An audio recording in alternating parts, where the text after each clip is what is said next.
Hello, I'm Bill Peterson, Minnesota probate attorney. One of the questions that frequently comes up is what happens with an estate where you have a blended family and you have step-parents and step-children, and that gets to be a very controversial matter in probate law.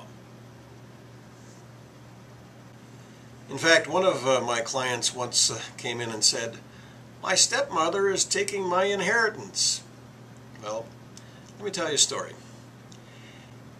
After Mom died, Dad lived alone for a while and remarried 5 years ago in Minnesota. The adult children from Dad's first marriage were not pleased with Isabella, Dad's second wife. When Dad became ill, it seemed to the kids like Isabella did not keep them informed about Dad's medical condition. Tempers flared. After the funeral, Isabella told the kids that she was getting all of Dad's real estate, investments, and bank accounts.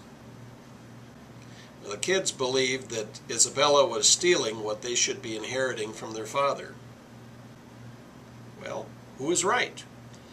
As a probate attorney, I'm asked this question many times every year. Now, the answer is, well, it depends. If there is a will, Dad may have left his assets to his wife, or to his children, or to some combination of the two. If Dad wrote the will when he was not of a sound mind, or while he was under duress, the will may not be valid. It is possible to challenge the will under those circumstances.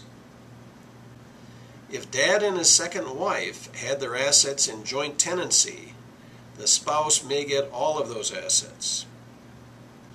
If there is no will, the surviving spouse can get her statutory share, which may be most or all of Dad's estate.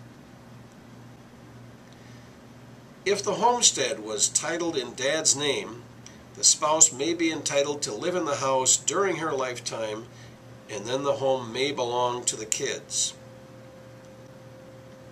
As you can see, probate questions can often become complicated.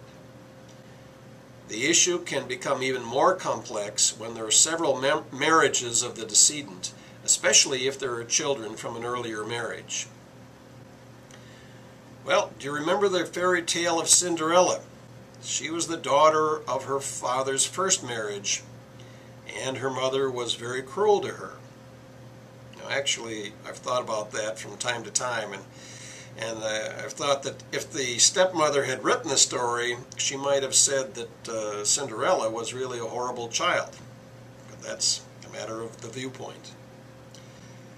Well, what about the Bible? Remember Joseph in the Old Testament? He had 10 stepbrothers who tried to kill him. The point is that stepchildren and stepparents have clashed probably since the beginning of time. Nowhere do these disputes become more pronounced than when there is a death in the family. When that happens, it is a good idea for the stepchildren to consult with a probate attorney. How the estate will be distributed will depend on the particular facts and circumstances of the parties. If the step-parent and the stepchildren get good legal advice, this can often avoid unnecessary fights. However, if there's going to be a legal battle, it's good to know that at the outset. I'm Bill Peterson, Minnesota probate attorney.